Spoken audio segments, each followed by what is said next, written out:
Muy buenas tardes. Bueno, ¿cómo se nota el paso del tiempo en la radio? ¿Cómo vamos hilando semana tras semana hasta ponernos ya, ya avanzadito el mes de diciembre?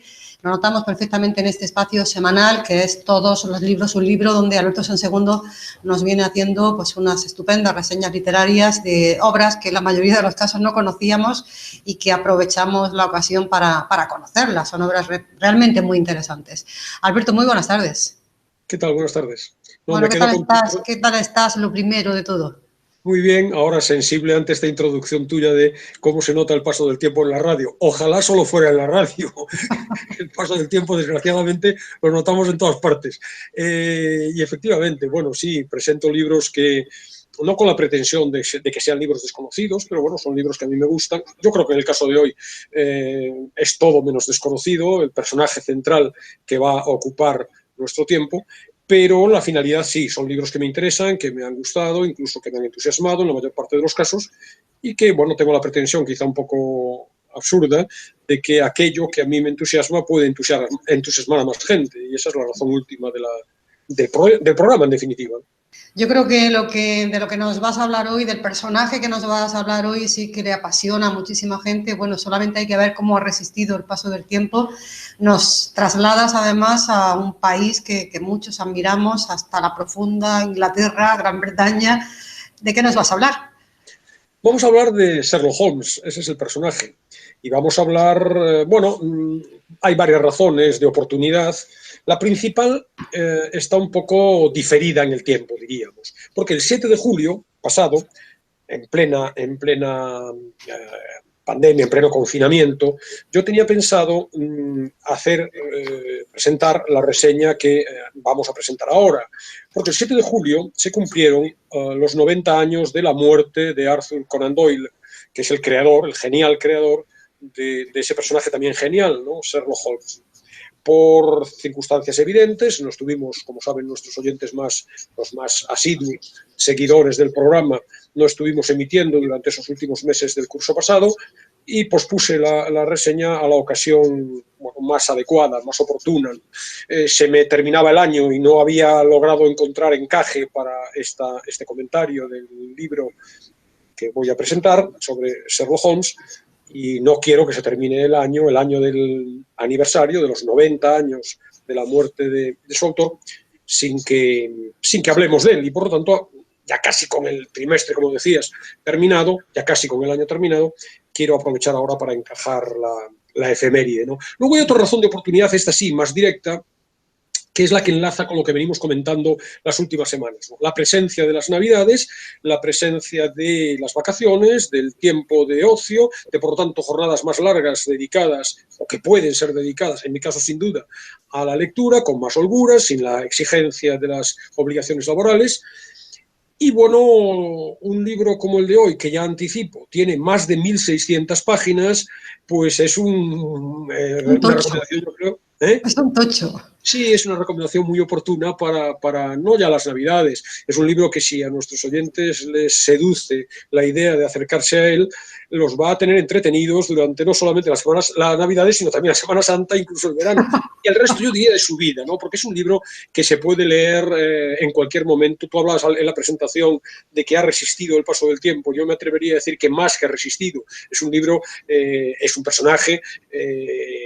Sherlock Holmes y sus aventuras, que no solamente ha resistido, sino que se mantiene absolutamente vivo sin más de 100 años después de su creación. Pero bueno, ahora hablaremos de los detalles del libro y del personaje. Sí, bueno, antes de adentrarnos en el libro, en esas 1.600 páginas de Sir Arthur, creo que le hicieron Sir, ¿no? Sí, Sir Arthur Conan Doyle, yo no me resisto a comentar algo que también he comentado en otros programas, ¿no? Que gran parte también de ese éxito y de que llegue tan vigente, con tanta frescura hasta nuestros días, son las diferentes interpretaciones que se han hecho también valiéndonos o con esas plataformas de lo audiovisual, porque yo estoy viendo series que son muy novedosas, muy nuevas, ¿no?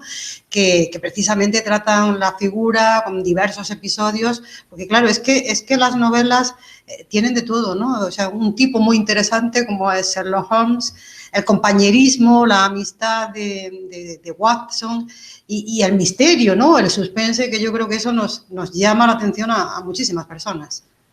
Claro, fíjate, una de las características de la edición de los cuentos, las aventuras, los libros protagonizados por Sherlock Holmes que ahora traigo, es precisamente que incorpora en ese amplísimo volumen de páginas, incorpora referencias a lo que tú cuentas, ¿no? Recreaciones, pastiches, homenajes, parodias, continuaciones, no solamente por escrito, sino también con referencias cinematográficas, series, etc. Es verdad que el libro es, como ahora comentaremos, del año 2003 y por lo tanto, como apuntas, gran parte de estas recreaciones televisivas, en series, no en cine, que hay un amplísimo elenco de películas con Sherlock Holmes de protagonista desde hace, casi me atreveré a decir, no estoy muy seguro, 100, no sé, pero 90, 80 años seguro.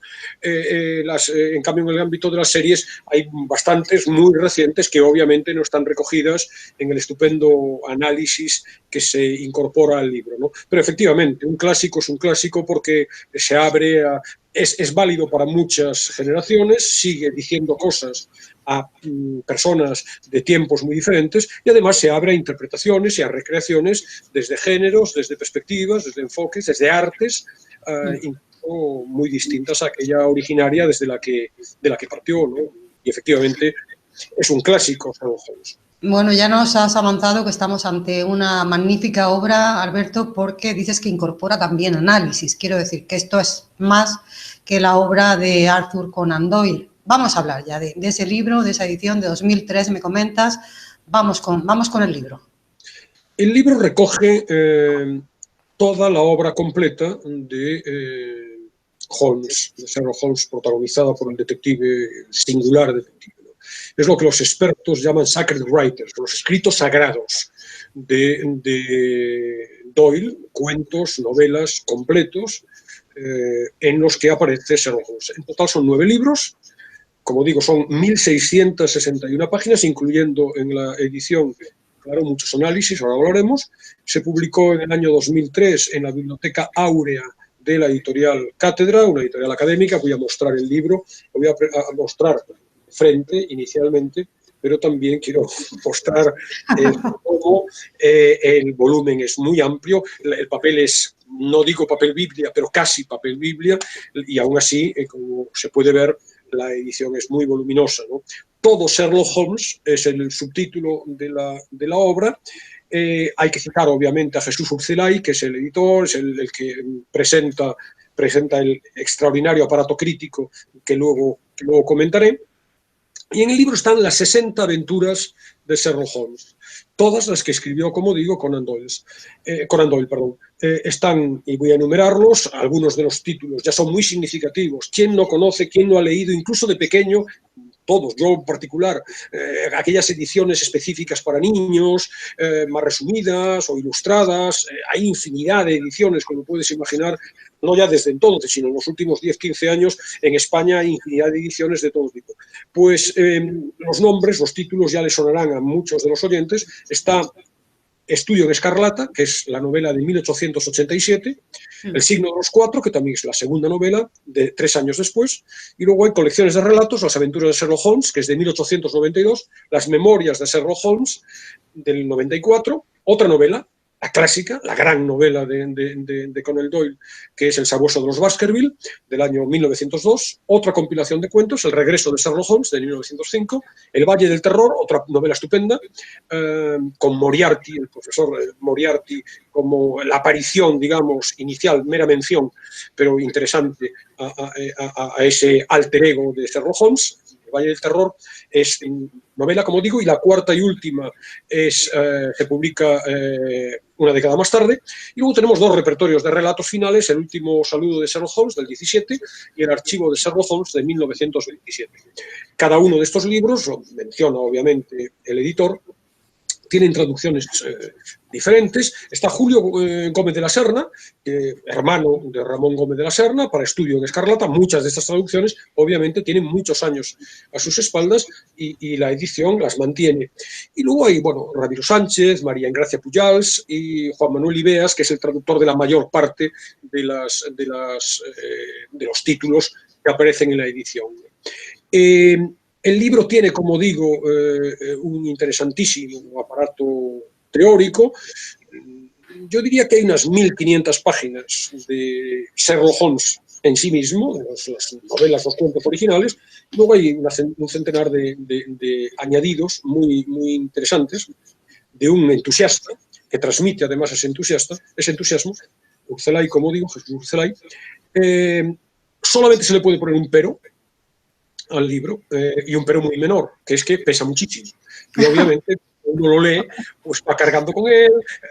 Yo también leo, aparte de leer fuera de la cama, leo en la cama y por lo tanto es muy incómodo, acaba dejándote marca, pero por lo demás, bueno, me imagino que los lectores y los oyentes más jóvenes, que a lo mejor están acostumbrados a leer en dispositivos electrónicos, encontrarán aquí un argumento más a favor de ese dispositivo.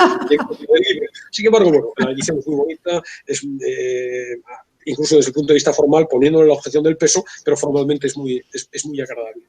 Y efectivamente hay una introducción muy, muy interesante, hay muchas notas, hay unos apéndices muy ricos, muy sustanciosos, hay unos índices muy variados y también muy, muy apetitosos. Y es que en realidad Urceloy hablaba del entusiasmo, pero es que el conocimiento que tiene, claro, uno desde fuera tiene la impresión de que no ha hecho otra cosa. Es verdad que esto es mentira, pero no ha hecho otra cosa en su vida que embeberse y estudiar hasta el detalle la más menor minucia de la obra holmesiana, ¿no? Pero es que, claro, está lleno de referencias, de notas. Voy a poner un solo ejemplo que reseño luego cuando escriba para el blog. Fíjate, hay un cuento, El hombre del labio retorcido.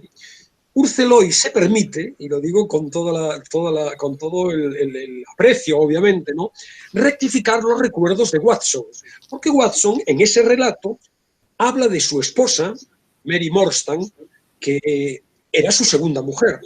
Urceloy detecta el error y dice que de ninguna manera esa era la mujer de Watson en aquella época, sino que era la primera, Constance Adams. Por un juego de fechas, por el momento en el que se está relatando la historia, de tal manera que llega incluso, vamos a decirlo así, a rectificar al autor por su conocimiento muy exhaustivo de la obra, ¿no?, de la obra en general de Conan Doyle. Urceloy es profesor, es poeta, es editor, y presenta, digamos que desde esa perspectiva, un estudio preliminar en donde hay de todo, hay un análisis de la peripecia editorial de los libros del detective, con detalles sobre las distintas ediciones que vieron la luz no solamente en Europa, sino también en América.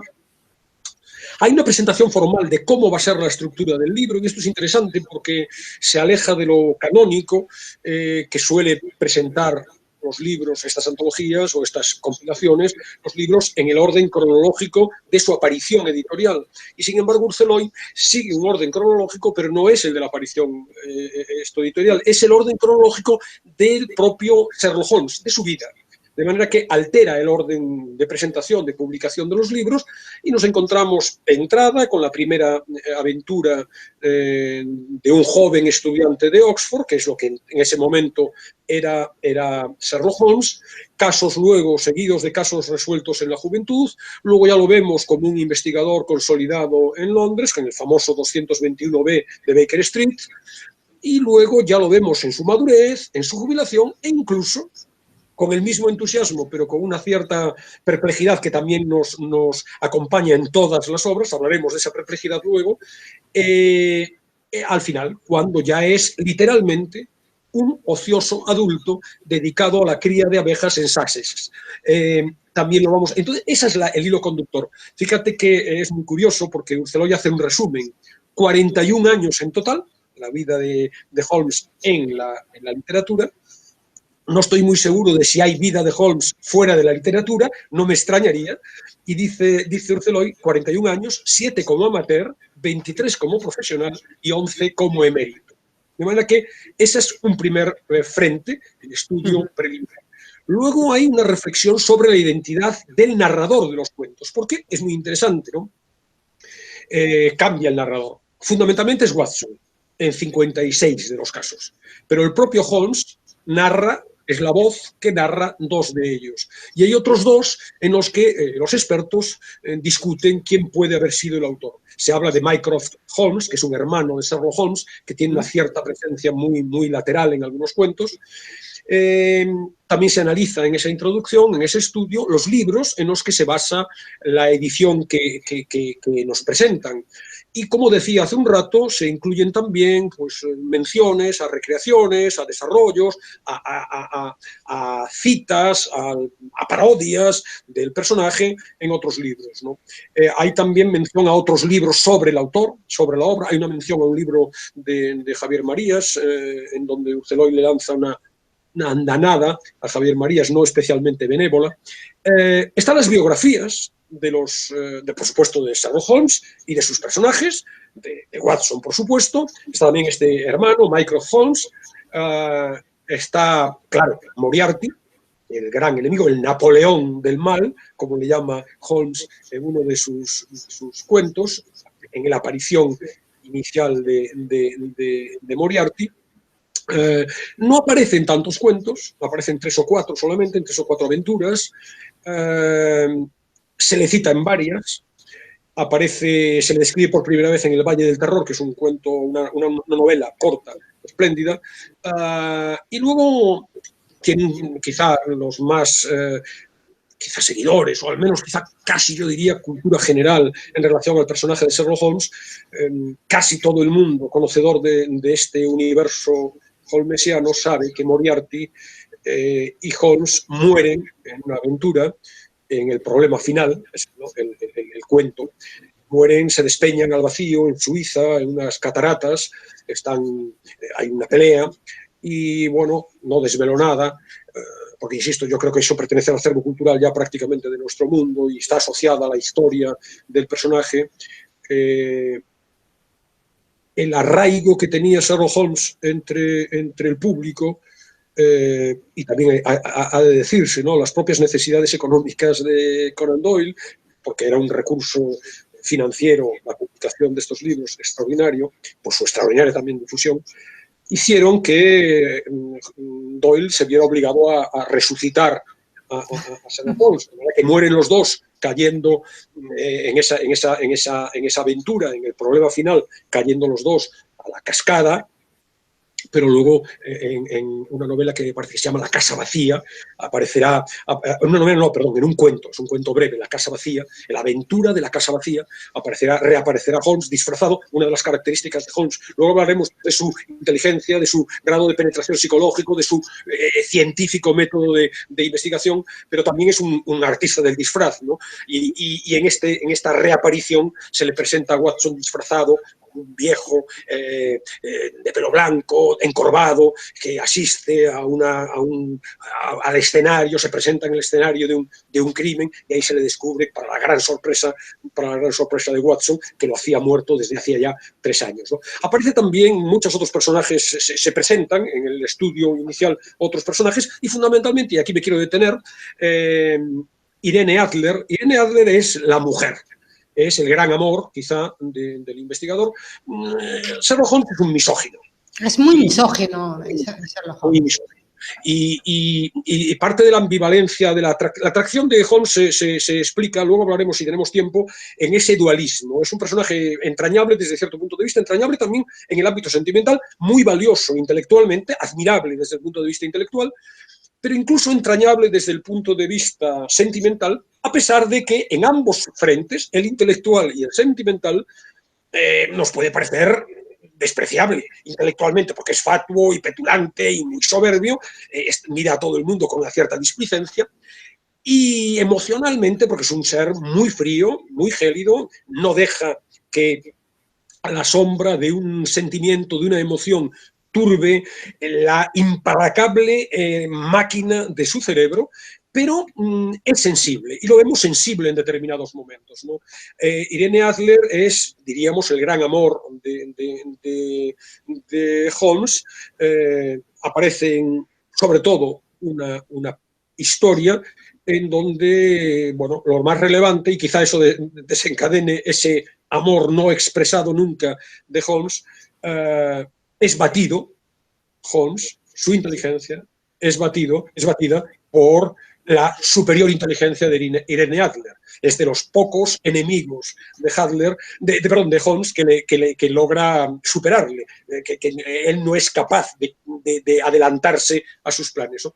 Entonces, también nos describe en unas breves pinceladas Urceloy a este personaje, ¿no? De manera que luego hay muchas cosas técnicas, narrativas, los temas recurrentes. Los personajes en general son muy atractivos, ¿no? Bueno, esa inteligencia es que parece paranormal, Alberto. Yo no sé si en quién se podría inspirar Conan Doyle para trazar esta figura, para dibujar esta figura de Sherlock Holmes. Sí, bueno, hay muchas cosas para comentar, ¿no? Lo primero que quiero comentar en relación a lo que preguntas es que hay una inspiración real, no recuerdo ahora el nombre, es un profesor suyo de Conan Doyle, un científico, un médico, porque la idea de la ciencia es muy importante. Entonces, no recuerdo exactamente ahora el nombre, pero lo voy a contar dentro de unas semanas. ¿Y por qué? Porque nos vas a dejar ahí con el suspense. Estoy leyendo en este momento un libro, a mi juicio, fascinante, de una autora norteamericana, Margaret Fox, que se llama Arthur Conan Doyle, investigador privado. Es un libro en donde se nos cuenta cómo el propio Conan Doyle, tras la creación de su personaje, adquirió una fama, porque obviamente el personaje está guiado por la mano del autor. Holmes no piensa por sí mismo. Por lo tanto, esa capacidad de la que hablamos, esa inteligencia, está en Conan Doyle. Precisamente por ese éxito del personaje, a Conan Doyle se le requirió en muchísimas ocasiones para resolver casos reales. Pues bien, aquí nos cuentan en este libro, en este ensayo fascinante, Arthur Conan Doyle, investigador privado, se nos cuenta un caso real de un señor condenado a la pena de muerte, que luego fue indultado, pero siguió en la cárcel décadas, y cómo escribió con una pequeña estratagema, sacó de la cárcel a través de una persona que quedaba liberada de la cárcel, sacó un pequeño mensaje para Conan Doyle, y Conan Doyle se implicó en el caso y logró la liberación final a través del mismo método de análisis que sigue Sherlock Holmes. Y ahí se nos cuenta muchas historias acerca del propio Conan Doyle, de Holmes, de las novelas, etc., y se nos cuenta el referente real del personaje de Sherlock Holmes. Incluso se cuenta una conversación, un intercambio epistolar entre Stevenson, Robert Louis Stevenson, y el propio Conan Doyle, que no se llevaban demasiado bien, en donde Stevenson le deja caer en una carta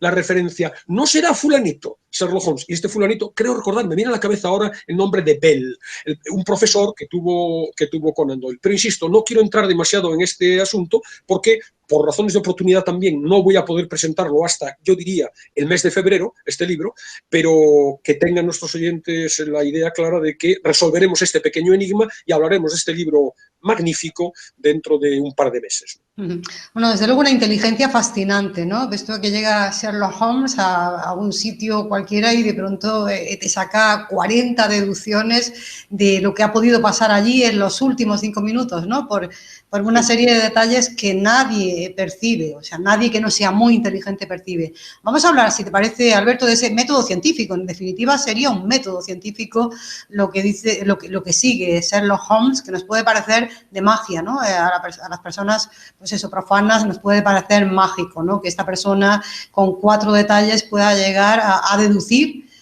pues eso, un hecho que ha podido pasar en ese lugar 5 minutos antes.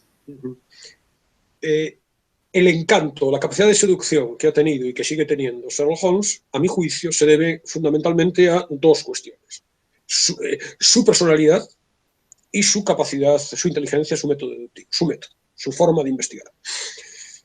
Hablaremos luego, si hay tiempo, acerca de la personalidad, esta personalidad que ya he anticipado, dual, en muchos casos, ¿no? Manifestada en infinidad de muestras. Pero me preguntas por el método, ¿no? El método es muy interesante porque este libro también que estoy leyendo en este momento conecta con la época victoriana y cómo el paso de una sociedad, como una sociedad tradicional, más irracional, más mágica, en ese sentido va dando paso a una sociedad industrial en donde la ciencia, en donde los avances técnicos empiezan a tener valor, empiezan a tener peso en la sociedad, y ahí enlaza perfectamente el emblema perfecto de ese cambio de época es Sherlock Holmes, ¿no?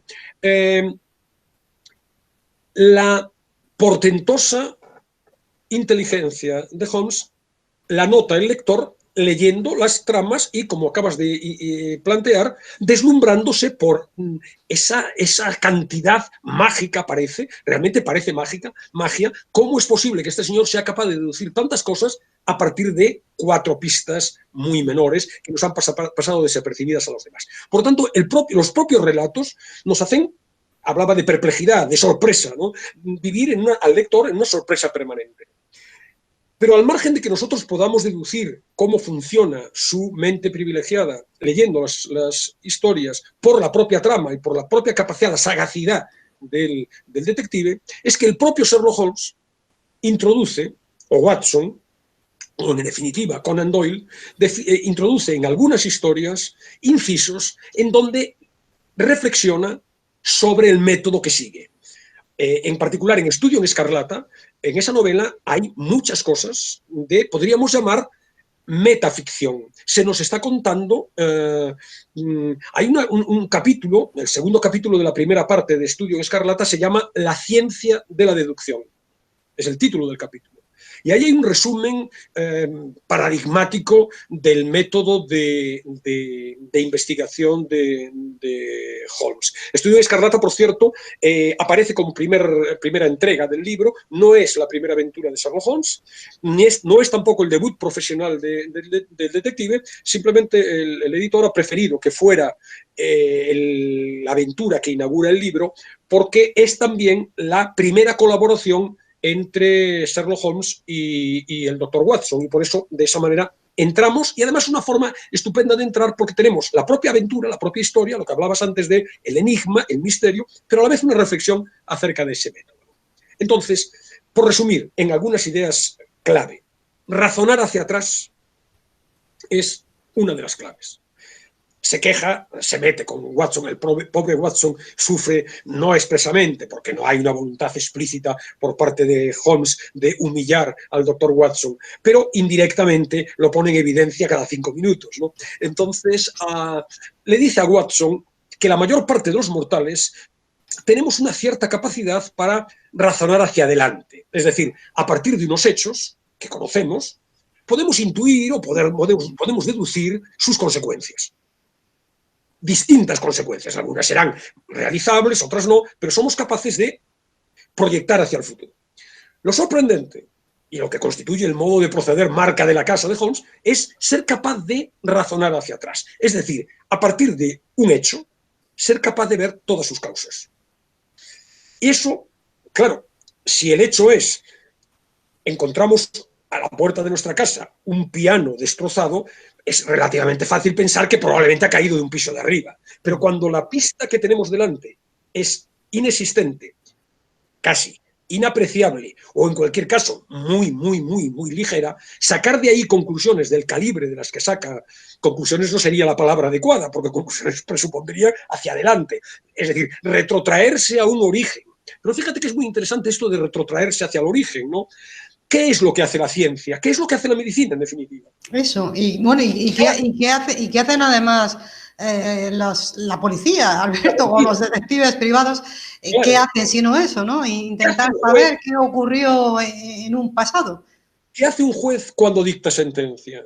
Tiene que averiguar qué es lo que ocurrió en el momento de los hechos, a partir de indicios. Si los indicios son evidentes, esa capacidad no se exige tanto al juez esa capacidad, pero si no es así, tiene que inferir, ¿no?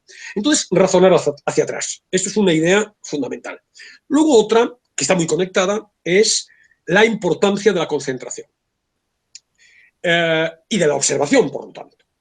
Espeta Holmes a Watson en un momento determinado: usted ve, pero no observa.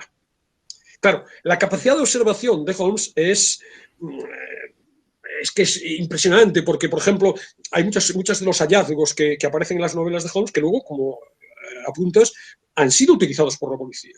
Holmes conoce, no recuerdo ahora la cifra exacta, pero me viene a la cabeza en este momento 32 tipos distintos de cenizas de tabaco.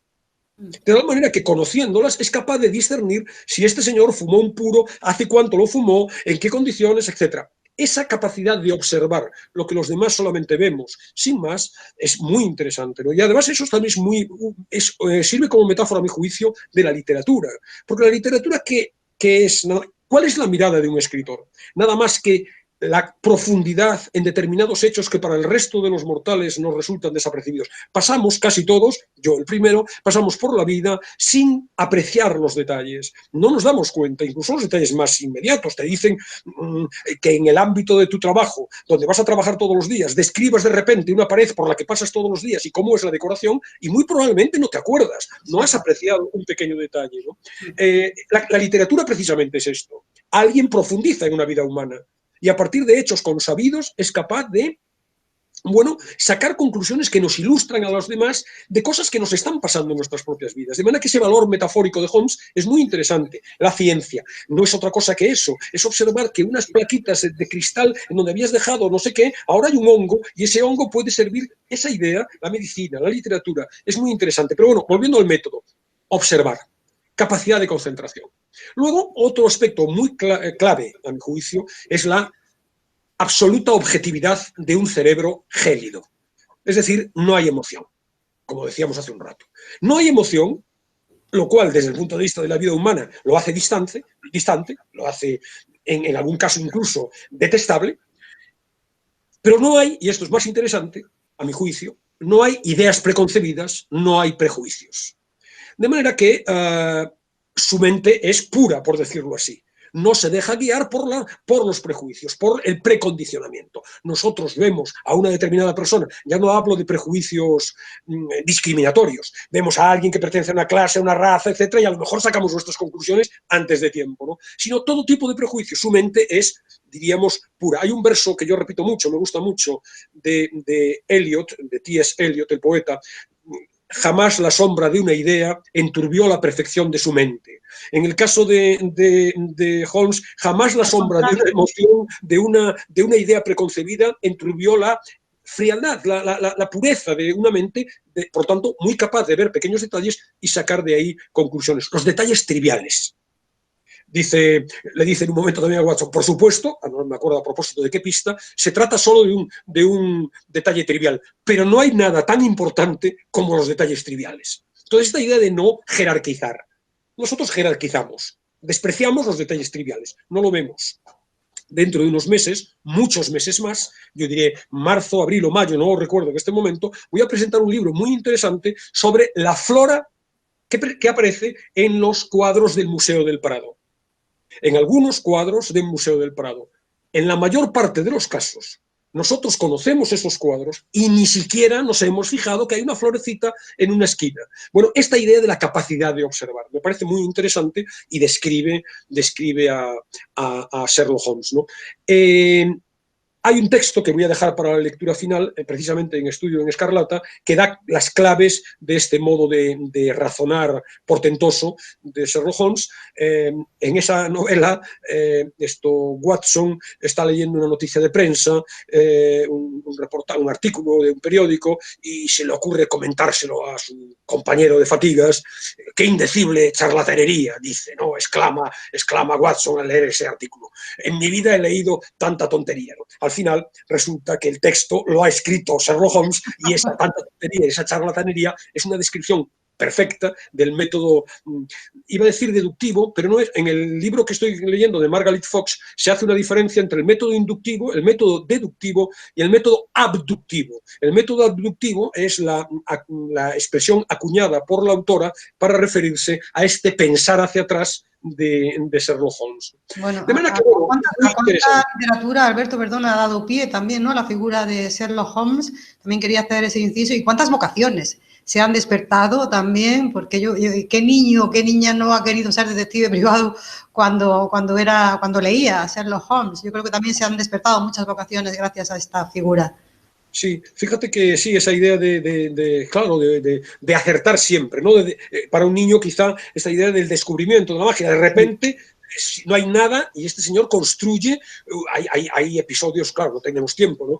Y además son 60 historias, hay 1600 páginas que las lean con detenimiento y que disfruten a lo largo de años. Yo todavía de vez en cuando leo alguna aventura y siempre te deslumbra, ¿no? Porque de repente, de vez en cuando, no hay nada ahí y aparece una construcción, hay páginas, como decía, memorables, en donde entra un personaje y a los 5 segundos Sherlock Holmes ha construido su vida entera, ha reconstruido su vida entera para perplejidad del lector, pero también del propio personaje al que se dirige, ¿no? De manera que efectivamente es así. Debo decir también, a propósito del icono Sherlock Holmes, que Urceloy en su estudio desmiente algunas de las representaciones clásicas de, por ejemplo, la pipa. La pipa curvada clásica de Holmes, pues al parecer, yo no lo recuerdo con detalle y no he leído las historias con tanta minuciosidad, ¿no? No está descrita como tal en ninguna de las aventuras, ¿no? Parece que en una de las traslaciones cinematográficas, un actor, no recuerdo ahora quién era, no sé si es Peter Cushing, que es el clásico. Yo es el que recuerdo siempre. Claro, yo recuerdo la película El perro de los Baskerville, de que hay varias versiones. La que yo recuerdo con auténtico pavor, incluso ahora, es la del año 68, con Peter Cushing, el papel de Holmes, y que se desarrolla, como quien conozca esa novela puede recordar, en el páramo, un páramo neblinoso, con un lago, con un aullido de un perro misterioso que suena, etc. En blanco y negro. Yo la recuerdo en blanco y negro porque la vi en televisión de niño pequeño. Recuerdo el terror, el miedo, el clima de terror de esa novela. Cuenta Urceloy, y creo que es Urceloy, no estoy seguro si mezclo con el libro que ahora estoy leyendo, que un actor, y no sé si era Peter Cushing, no me encaja con la personalidad de Peter Cushing, un actor que representaba a Sherlock Holmes en el cine, la pipa convencional recta, al parecer, le tapaba el rostro o parte del rostro en algunos planos, y quizá su narcisismo le impedía que su rostro se viera tapado, y sugirió al director, pues fíjate, no sé si incluso es en el caso de Billy Wilder.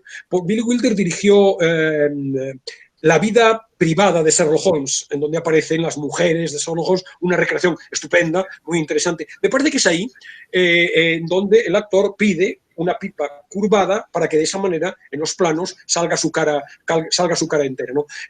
Bueno, hay análisis sobre la figura, también en ese sentido, de cara a el imaginario de Sherlock Holmes. Por ejemplo, el elemental querido Watson parece que no se dice en ningún momento. Yo lo recuerdo, pero lo recuerdo con detalle en todas las historias, pero Urceloy nos dice que en realidad no llega a decir en ese momento elemental querido Watson.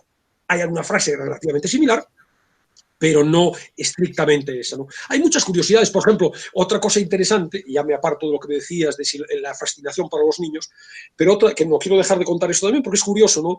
Urceloy se pone a contar la cronología de cada una de las historias. Y bueno, esta historia, tal como se cifra el comienzo y el final, empezó el 17 de mayo de 1892 y terminó el 21 de mayo y tal. Entonces computa la duración de cada una de las historias y hace la suma final, ¿no? Dice Urceloy que si hubiera trabajado a un ritmo de jornada laboral normal, habría resuelto los 60 misterios de las 60 historias en menos de un año, exactamente en 347 días. Otra curiosidad, fíjate que la trayectoria profesional de Holmes abarca 40 y tantos años. Y sin embargo, ocupado estrictamente en las aventuras, estuvo, al parecer, a razón de 8 horas al día de jornada laboral, 347 días. Otra cosa muy curiosa es que no solamente esto incorpora, hay un índice final en donde el editor recoge todas las aventuras por orden cronológico, todos los personajes con comentarios muy interesantes sobre cada personaje, los centenares de personajes que salen en las diferentes historias, incluso hay perros, hay una mangosta que también comenta en una historia que comenta el autor. Y en la lista de casos de Sherlock Holmes no salen solo los 60 que protagonizan los cuentos y las novelas principales. Es que en el curso de estos cuentos y de estas novelas, Watson o Holmes recuerdan casos pasados y también los consigna Urceloy. Hay 100 casos más, aparte de estos 60, de los que solamente sabemos que Holmes en un momento determinado, sí, aquellas famosas joyas, aquel caso en el que tuve que investigar el robo de las joyas de no sé qué, también nos consigna. Como te puedes imaginar, ya se deduce desde el principio de mi reseña, ¿no?, de mi comentario, pero es que ahora es clarísimo, ¿no?, la labor que ha tenido que hacer Urceloy. Una labor que solo es comprensible por una devoción, con una devoción enorme hacia el personaje y hacia ese mundo. Se le ve disfrutar, entusiasmado, embebido en el universo Holmes durante probablemente muchos años de su vida. Una delicia. Sin duda su pasión, Alberto. Bueno, también que no se cuente todo en esos libros de Conan Doyle también refleja, ¿no?, que el personaje tiene vida propia. Quiero decir, no todo Sherlock Holmes está escrito en los libros, sino que hay Sherlock Holmes también fuera de esos libros. Yo creo que también es un muy buen recurso, seguramente un buen recurso literario, ¿no?, para dar más vida todavía al personaje. Y además eso ha permitido a los amantes de Holmes, deseosos de prolongar o de parodiar o de homenajear al personaje, utilizar uno de esos casos que nunca se ha planteado, solo sabemos su nombre, para a partir de ahí reconstruir historias nuevas, pero con ese, digamos, ese desencadenante en la literatura, en la propia literatura de Conan Doyle. Desde luego el personaje es muy, muy atractivo. Yo te iba a preguntar precisamente también por el atractivo del personaje y te iba a hacer preguntas, pues por ejemplo, por eso, cómo se vestía Sherlock Holmes, la famosa pipa, ¿no? Cómo era su casa, un poco la vida, ¿no? La vida de este personaje. No sé si ya, bueno, me has comentado ya muchas cosas, no sé si quieres añadir algo a eso. La personalidad, es decir, una cosa es el personaje no externo, vive en aquella casa que alquilan, en Baker Street, con la señora Holmes, que aparece a lo largo de todas las aventuras, es una de las que se lleva la gran sorpresa cuando, sabiéndolo muerto, de repente aparece en esta aventura de la casa vacía, reaparece bueno, una mujer que cuida la casa con Watson. Watson va y viene, viven en esa casa de solteros, va y viene porque se casa. Y entonces vemos que desaparece durante un tiempo, se casa varias veces, Watson, ¿no? Watson es un médico militar que ha tenido una experiencia en la India. El primer contacto entre ambos, Holmes, solo verlo entrar por la puerta, le caza la trayectoria militar, le caza, porque a partir del moreno deduce que ha estado en una colonia en donde ha habido mucho sol, a partir de pequeños detalles acaba deduciendo toda la trayectoria, todo el currículo, se lo caza en 5 segundos. Entonces viven allí, una casa muy desordenada. Watson le repatean muchas cosas. Hay una admiración extraordinaria hacia Holmes, pero hay muchas cosas que realmente le rechinan, le chirrían, los oliviantan, ¿no? El desorden. Es muy desordenado, está todo lleno de papeles. Holmes se mueve en 2 frentes. La personalidad de Holmes, como decíamos hace un rato, es alguien extraordinariamente sistemático, extraordinariamente ordenado mentalmente a la hora de investigar, pero luego es un desastre desde el punto de vista de la vida privada. Alterna episodios, yo no sé si desde el punto de vista, seguro que está estudiado, desde un punto de vista de la psiquiatría, está estudiado el personaje, me imagino que sí, pero casi encaja en un si exagero un poco y con todas las limitaciones de un profano, podría encajar en un prototipo de maníaco depresivo, porque tiene episodios de una acción, se pone en marcha, sale corriendo, a pesar de que la mayor parte de las cosas, los casos los ha resuelto en su casa antes de empezar prácticamente, solo va al lugar de los hechos para constatar la fiabilidad de sus conclusiones, ¿no? Pero de repente es muy dinámico, está como poseído de una pasión que lo hace, una efervescencia no solo intelectual que lo hace moverse, pero a la vez luego tiene los grandes momentos de languidez, cercanos probablemente a la depresión, de hundimiento. Es conocido, a propósito de datos externos de la vida de Holmes, que era un cocainómano reconocido. Y la verdad que esos momentos que a Watson le desesperan, donde se echa en el diván de su casa y allí se hunde en una languidez, en una ensoñación de cocaína durante temporadas. Toca el violín, es otra de las características. La música con la que vamos a cerrar es una de las piezas que toca Holmes. Y luego, sobre todo, lo interesante es esa personalidad también dual, ¿no? Nos atrae su inteligencia, nos atrae su intuición, su capacidad de observación, de la que hablábamos antes, pero es suficiente, es egocéntrico, es ególatra, es muy petulante. Fíjate, hay un cuento, Los hacendados de Reigate, que no le basta con resolver el caso antes que todo el mundo. Por cierto, un inciso, siempre hay unos cuantos inspectores, sobre todo el inspector Lestrade, que son los típicos policías que siguen los métodos convencionales y que son torpes y que hay una condescendencia absoluta, los quiere, hay una cierta afinidad, una cierta cercanía, pero en el fondo no deja de humillarlos constantemente porque los pone en evidencia. Les dice, perfecto, me alegro que hayan resuelto usted el caso con unas pistas que son absolutamente falsas, que no tienen nada que ver y que luego se demuestra al final de los casos que están equivocados, ¿no? Pues en los hacendados de Reigate resuelve el caso antes que nadie, pero no solamente lo resuelve, sino que se le ocurre contarnos que no ha llegado a la resolución del caso por una vía, sino por 23 caminos diferentes. Claro, lo cual ya es el colmo de la soberbia, ¿no? Al lector le dice, pero hombre, sé un poquito más. Pero a la vez, esa distancia que impone esa personalidad suficiente es cercanía en cuanto vemos las debilidades, ¿no? Tiene esa pereza, esa desidia temporal, tiene una especie de hastío vital, tiene también una especie, llamaríamos, de aburrimiento existencial, nos conmueve en cierto modo esa entrega a esa pasiva placidez de la droga y, bueno, de nuevo nos sorprende la efervescencia de ese cerebro, como tú decías, casi sobrehumano, pero nos atrae muchísimo, es honesto, es íntegro, es un caballero, le repele la mentira, el engaño, es capaz de dejar un caso. Yo creo que lo que más nos gusta, por lo menos a mí, es que aplica toda su inteligencia para llegar a la verdad, ¿no? Que es muy importante, ¿no? El conocimiento de la verdad. Ahora que hay tantas noticias falsas, ¿no? Que parece que la verdad está perdiendo valor. Claro, fíjate, dos cosas interesantes. Con respecto a rechazar la mentira y el engaño, hay una historia que es la aventura de la Segunda Mancha, en donde está dispuesto a rechazar al cliente, porque no le está contando toda la verdad, siendo el cliente el primer ministro británico. De manera que no se frena, no se para en barras. La integridad, la honestidad es algo que valoramos en el personaje. Y con respecto a lo que cuentas, Moriarty es el mal. Sherlock Holmes lucha contra el mal. Moriarty es una especie de araña que está en una tela, no tiene una presencia muy real en los cuentos, aparece en algún, ya digo, en alguno de ellos, pero es sobre todo su sombra la que está presente en más de una aventura.